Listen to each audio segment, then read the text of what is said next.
Hello and welcome to Walle's FAIRtax World, and I've always wanted to do this. Now, people who are younger than us are probably not going to catch this, okay? But here's Walle.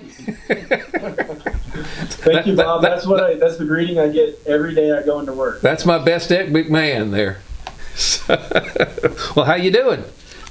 Good to see you, Bob. Good to see you too, and staying healthy and staying safe and all that stuff. We're avoiding unnecessary contact and trying to keep a safe space. All right. Well, what we want to talk about in this edition of your Walle's World is how the FAIRtax might affect state level. We've been talking on FAIRtax Power Radio about the Alabama initiative. There's an initiative in Georgia. I think there's one in Nebraska. We note, of course, that Texas has constitutionally mandated they'll never have an income tax. They made that a constitutional amendment. And so we're going to look at the state level effects of what a fair tax might be. And we could certainly use your knowledge and expertise here. Looking at an article from Brett Watson. I assume you at least know who he is if you don't know him personally. 2020 Vision for Oklahoma Tax Reform. To your knowledge, is there any fair tax-based movement going on in Oklahoma, or is this guy just looking at a broken system and trying to figure out how to fix it? Yeah, Bob, unfortunately, I think this CPA, who's well respected, been a member of the Oklahoma Society for CPAs for many years, and he wrote an article in the bi-monthly Oklahoma CPA Society magazine called CPA Focus, called 2020 Vision for Oklahoma Tax Reform. And unfortunately, it's just an article, and we'll go over a few of the points today, but it's just an article to what I call really fix the bugs associated with the current income, sales, and use tax system at the Oklahoma state level. Okay, as I can see, I was going to say this is kind of written in CPA. You're going to have to translate some of it for me. But the one thing that jumped out at me, this thing is dated November, December 2019, so this is several months old. And he referenced the very same document that Steve Hayes did in his chairman's report this past week about the design parameters of a good taxation system. This goes back to the Wealth of Nations. Yes. So both of them are on the same page there. Kind of go over that for us. Yeah, so Adam Smith's publication in 1776, Wealth of Nations, talked about that he argued that a taxation system should follow four basic principles, that being fairness, certainty, convenience, and efficiency.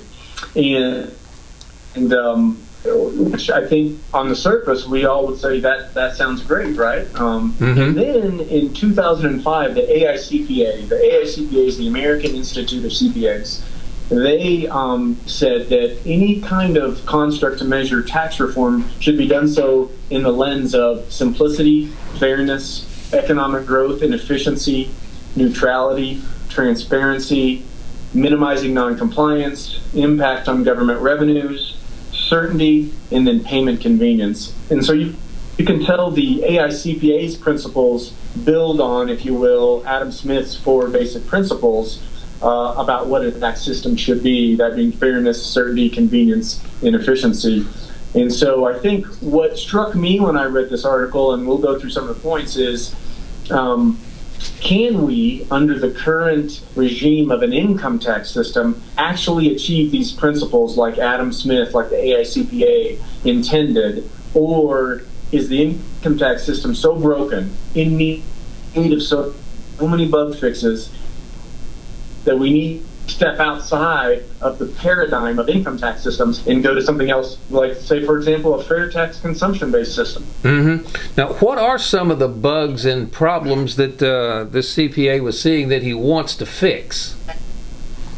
Sure. We won't go through all 12 of them, but we'll hit some of the highlights here, Bob. His first point talks about sales tax audit practices. And let me preface this by saying every one of Mr. Watson's reforms he talks about here, bugs, and then he offers a little bit of a fix, if you will, based on the current legislation. They're all sound, they're all fair, they're all practical, they're all reasonable, if you will, but they're all within the confines of the income tax system. So point number one he brings up is sales tax audit practices and how the Oklahoma Tax Commission will not apply credits for taxes overpaid to vendors to those taxes that are due on your sales tax collections.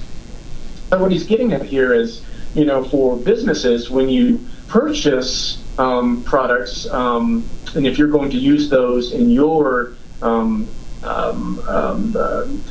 creation of a product, your distribution, your production, if you will, you can get a refund there for those sales taxes paid to vendors. And so what I would say here in this situation is that under a fair tax regime, under a state fair tax regime, all of the business-to-business taxes go away. You won't even have to pay them anymore, because the fair tax is only a retail end-use consumer at the register point of sale tax at the final stage when the widget is purchased at the retail level or that service is provided. So what we're saying is a lot of this. Oh, go ahead. No, there's a lot of what he thinks about here is very practical under the current sales tax regime, but under a fair tax, consumption tax, you wouldn't have to deal with any of this. So I was thinking that there's a little bit of lag in the video and the audio, which is why I'm going to step on you a little bit. But what we're saying is that his reform would fix the system under its current, box of thinking. The fair tax, a state level fair tax, would make this problem just in effect completely go away. Exactly right. Exactly right.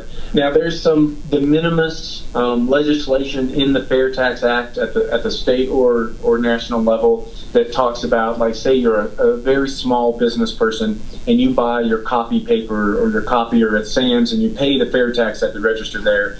In your monthly sales tax remittances for your end use fair tax paid, you can get a credit there. But again, that happens real time within the month, as opposed to months and months and years when you talk about a sales tax audit going on and credits and overpayments.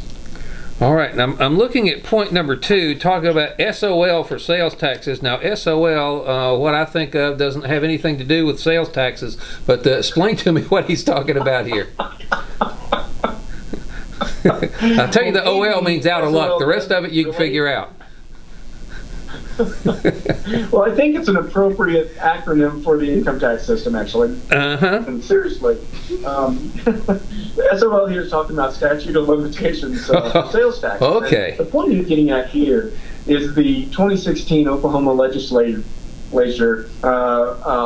limited the statute of limitations for refunds of underpayments to 3 years, but for refunds it's 2 years. So you've got this disproportionate application of law, refunds 2 years, over the underpayments 3 years, and so he's getting at, listen, we should fix this as it relates to sales tax. With the fair tax, though, there's a lot of similarities between a sales tax and a fair tax, but it's quite different here because again, you just have monthly. If you're a business, if not, you pay it at the register and you're done. You're not going to have to worry about refunds 2 years later and underpayment,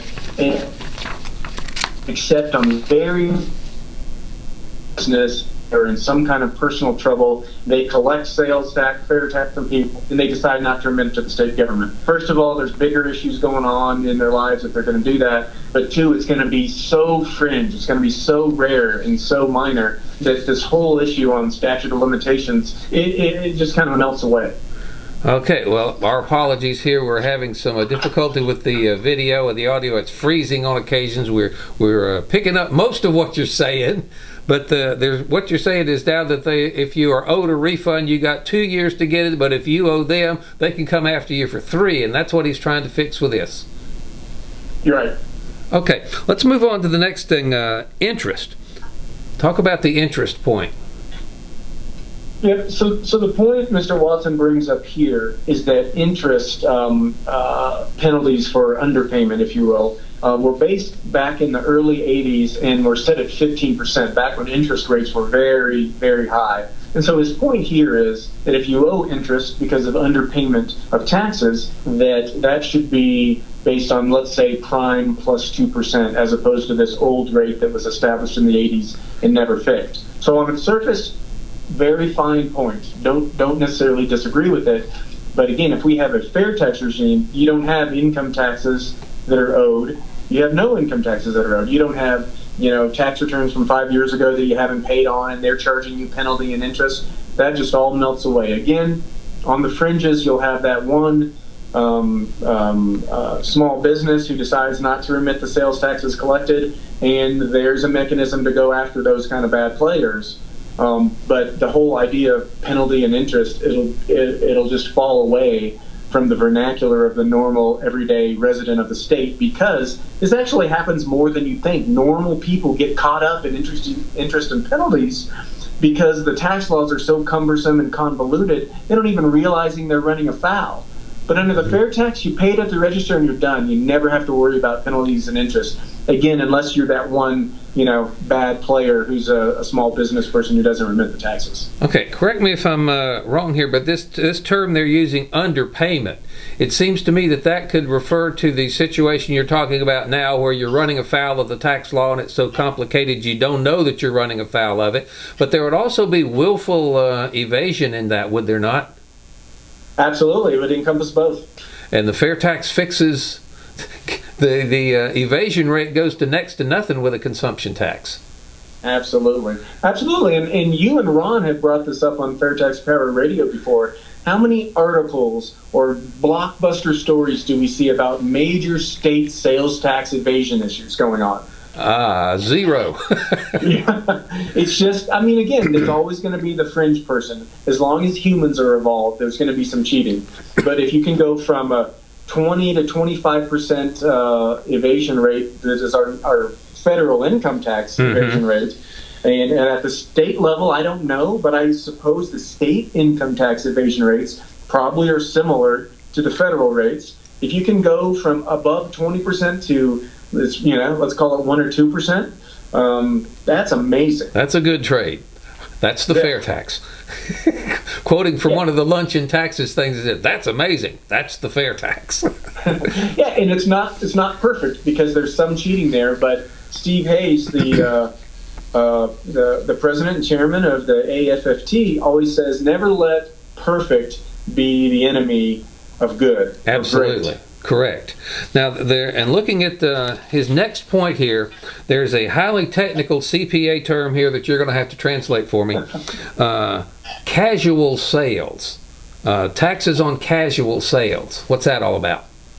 Right. So what Mr. Watson is talking about here is that if you're a business and let's say you produce and you make and sell widgets, but maybe you have some surplus property that you want to sell, like maybe a coffee machine, that you are actually inundated with the requirement and burdened with the obligation to remit a sales tax on some surplus property that you sell. So he's saying, listen, if it's a casual sale, it's not part of your normal business, let's take some of the burden off businesses and taxpayers from having to remit a sales tax on that. So what I would say here at the state fair tax level is that if you are selling surplus business property, to another business, for example, you don't have to worry about sales tax with it. This whole issue goes away.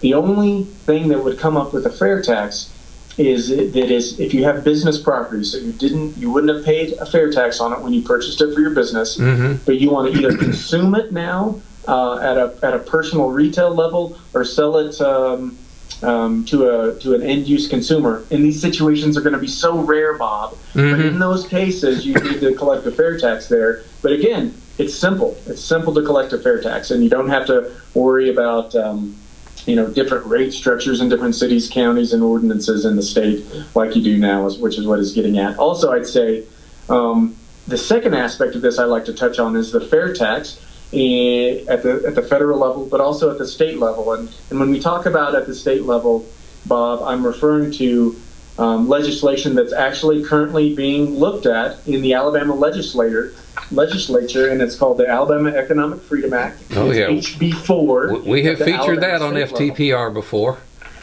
Yes, and when we look at it, page 65 of that bill talks about de minimis sales exclusions. Depending on the type of sales that you're doing, you get 1,000 or 5,000 sales each year excluded. And so I like to think of the lemonade stand girl, the teenager who's mowing lawns, maybe he makes $1,000 for the year. They have the common sense exclusion to say, okay, those services that you're providing there, those sales, you don't have to collect a fair tax. It's just, it's a common sense way to make this less burdensome. And so you get that aspect when you talk about casual sales as well.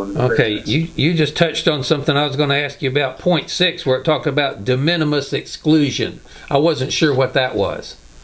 Yeah, and so property taxes are probably under a state tax regime with the fair tax.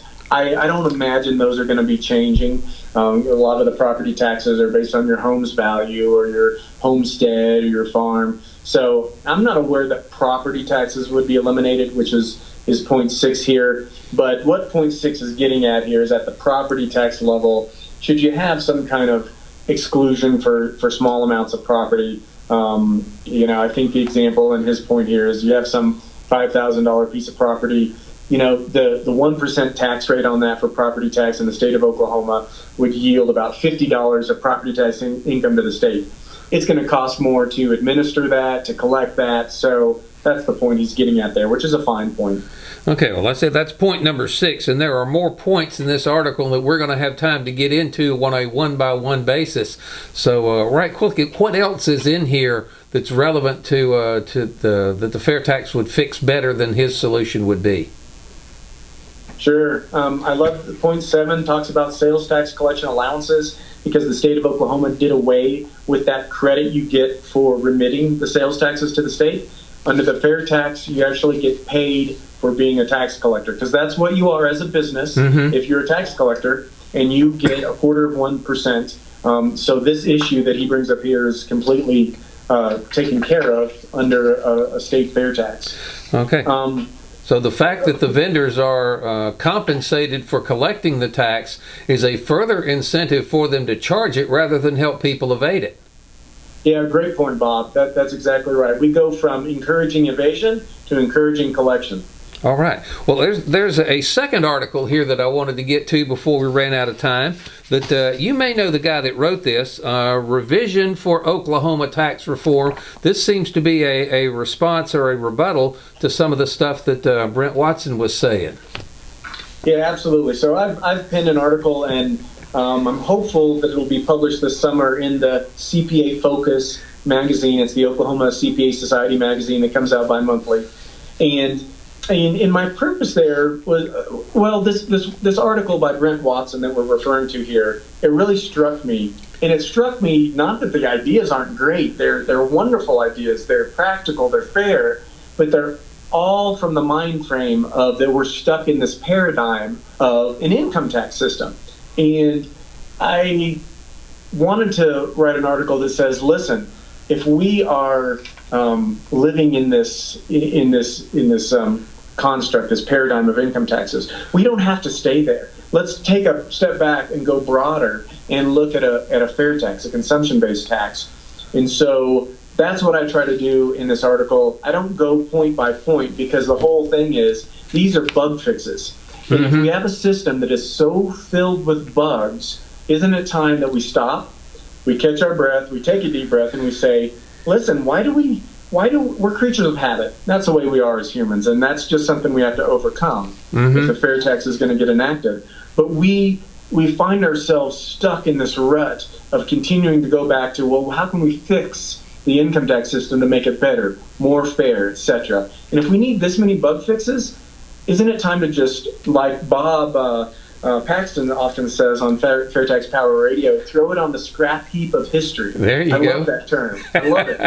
And go to something more fair, more simple, more transparent. All these terms that we talked about earlier with the AICPA and Adam Smith's Wealth of Nations, more convenient, less evasion, more practical. All these things, simple, fair. Let's think of something outside the box, and let's do a consumption tax. So that's what my article attempts to do, and I will let you know if that gets published. I will, and I see that you referenced some of these additional things that the AICPA came up with on top of the four that Adam Smith came up with.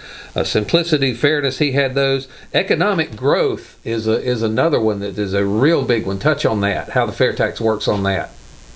Yeah, absolutely. If you think about it, and so many studies support this, you've got, and actually, I think this is the way virtually all economists agree on three things. Three things will promote economic growth. It's replacing the income tax with a consumption tax, one. It's replacing a graduated rate system with a flat rate marginal system. And it's lowering the marginal rates and having a broader tax base. And so when you think about at the state level or the federal level, the fair tax does those three things in spades. And virtually all economists agree that those three things will promote economic growth. And some people are quoted to say, I think it was Stephen Moore, provide rocket fuel for the economy. Mm-hmm. If you think about that, the fair tax is the way to go. And so let's go a little bit more granular.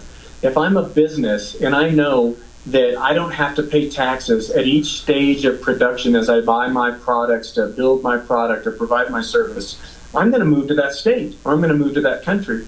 If I know my employees, they're not going to have to pay any income tax. Oh, by the way, no payroll matching tax at the federal level. Mm-hmm. We talk about it at the federal level. And that's a huge burden for companies and businesses and corporations and small businesses. And if all of that goes away and all these built up, let's call them embedded costs, fall out of the cost of my product as I build it, I want to build it there because if I'm Toyota, Bob, and I have a plant in Alabama, and I have all those costs of the tax system falling out and not at every stage of production, I want to build in Alabama or wherever the fair tax is, because guess what? My product is going to have less cost in it, which means I can be more competitive, lower my price, take more market share, and still make more margin. Because if I have, let's think about cost in this kind of ball here. And if I take this much out, which is all the costs of the income tax system, state and federal, and now my cost is only this, I can be much more aggressive with my pricing to my consumers and still make my margin because my cost is so much lower. So it's a win-win-win. Okay, here's another thing. You pointed this to an article not long ago. We did a FAIRtax Power Radio episode on it. The political power implications. Yeah, if you're a state with a tax-friendly policy, you attract population. Guess what? Go. Yes, well, you and Ron in FAIRtax Power Radio episodes do a great job. You study the demographics of states that don't have an income tax and how there's a population inflow, how there's a business inflow, how there's a GDP uptick at the state level relative to those states with a more cumbersome tax regime. And let's think about the two coasts right now, where there's population outflow. And guess what happens? When you have less people in your state, did the tax coffers and the treasury receipts go up or down? Oh, well, less people, less money. But then again, with the 2020 census coming, there's going to be reapportionment, and these states that are gaining population because their tax system is better than the rest of them are going to have more seats in the House of Representatives, and that translates into more electoral votes. That's something that if I was in a particular state, that I'd want to boost that up. Absolutely. Florida will probably pick up a seat or two here in the 2020 census because there's been such an influx of people. And there's no lack of correlation. Some people might say, it has nothing to do with not having a state income tax. I would vehemently and respectfully disagree, because the fact that there's no state income tax there, or in a state like Alabama, if they do adopt the Alabama Economic Freedom Act, a state fair tax level, there's going to be huge incentive, and that definitely drives behavior. Let's even look at the president. The president, finally, I remember someone talking with him about the cumbersome nature of the New York taxes, etc. And this was years ago, and he said, I'm a New Yorker, I will always be a New Yorker. But then finally in 2019, we all know what the president did. He changed his official domicile from New York to Florida. And I think the taxes at the city, local, and state level there as well as the tax-friendly regime in Florida made a huge difference for him. Yeah, if I'm remembering right, the article, Texas is projected, the census hasn't completely finished yet, but they were projecting what they think it's going to find, that Texas is projected to gain 3 seats in 3 electoral votes, Florida 2, California is going to lose representation for the first time in its history, and I was surprised Alabama was projected to lose 1 too, so I'm wondering if the folks up there saw that and say, hey, this state fair tax is a way to reverse that. I wonder, because I guarantee you, if they adopt this Alabama Economic Freedom Act, this state fair tax regime, by the 2030 census, they'll be picking up electoral seats. I guarantee it. Absolutely. Now, if I remember, Neil Bortz one time was saying that somebody from another country was asking him how this fair tax thing worked. He'd kind of heard of it, but didn't really know a great deal about it. Bortz wouldn't tell him because he says, "Look, I want America to be the first, country on the face of the planet that does this." And I think Alabama may be thinking the same thing on a slightly smaller scale. I think so. In business, we call it the first mover advantage. If Alabama is the first state to truly adopt a state fair tax system, you're going to have more businesses wanting to build their plants there, like we talked about earlier. All those costs are taken out of the system. Now, it's even better than, let's take Texas, Wyoming, Florida, Tennessee. The folks that don't have a state income tax now, a fair tax system is even better because, as you can tell from going through this article's points, there's still aspects of the sales and use tax in those states that are very cumbersome and discombobulated. Under a fair tax, all that goes away as well. You really make the total system better, meaning the employees are going to have a much friendlier tax situation there from a personal standpoint. The businesses are not going to have all that buildup of embedded taxes along the way. So I think first mover advantage is going to be great. Now, if Alabama does it, the good thing about this is there's 50 states. So second mover advantage is better than third mover, and third mover is better than fourth mover. So I think it'll be a snowball effect at some point, I'm hoping.